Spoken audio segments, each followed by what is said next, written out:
Hi, this is Taryn Grome, editor of Pharma Voice.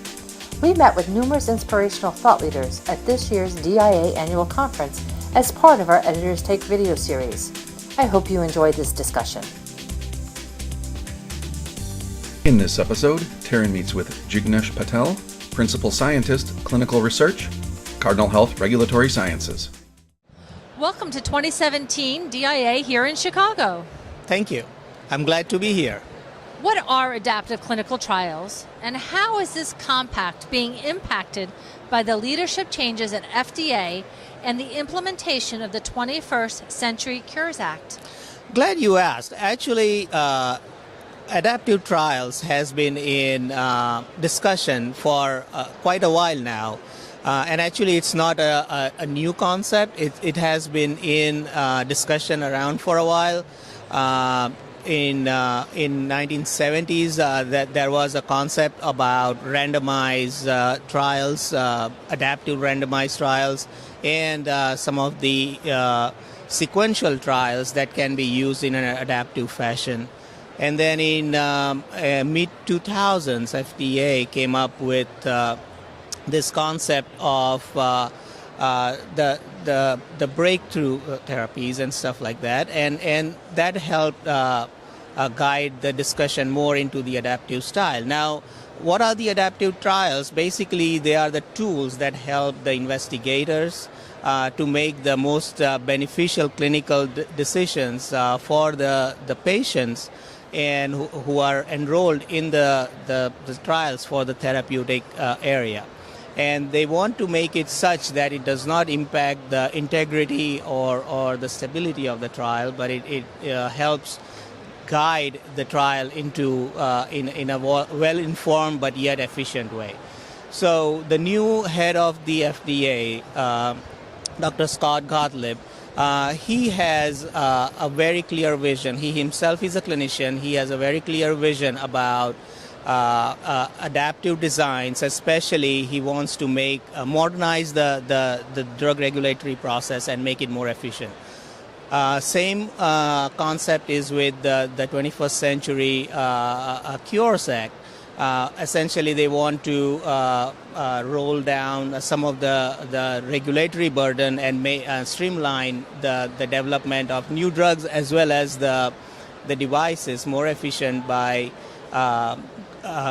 guiding the concept into more real-world examples as well as using some of the summary data to make the decision-making for the efficacy of trials. What are some of the key benefits of adaptive clinical trials? And then on the flip side, what are some of the limitations? Well, the most important benefit, at least on the clinical point of view, is that you are using clinical the clinical practice as guidance of your clinical drug development. So it is more flexible, so it makes it more encouraging for the drug developers. Say, for example, for the early clinical development program, when you have several single and multiple ascending dose studies, numerous clinical pharmacology trials that you have to do on an individual basis, combining all those studies into multi-purpose protocols or umbrella protocols, as they are also called, saves quite a bit of financial and time savings for the drug developers. Just giving an example, if you have to do a first-in-human through proof of concept study and you have to do single and multiple ascending doses as well as the clinical pharmacology trials, combining the multiple objectives into single multi-purpose protocol will save at least 8 to 12 months, considering individual protocol itself takes about 2 to 3 months in development and approval processes.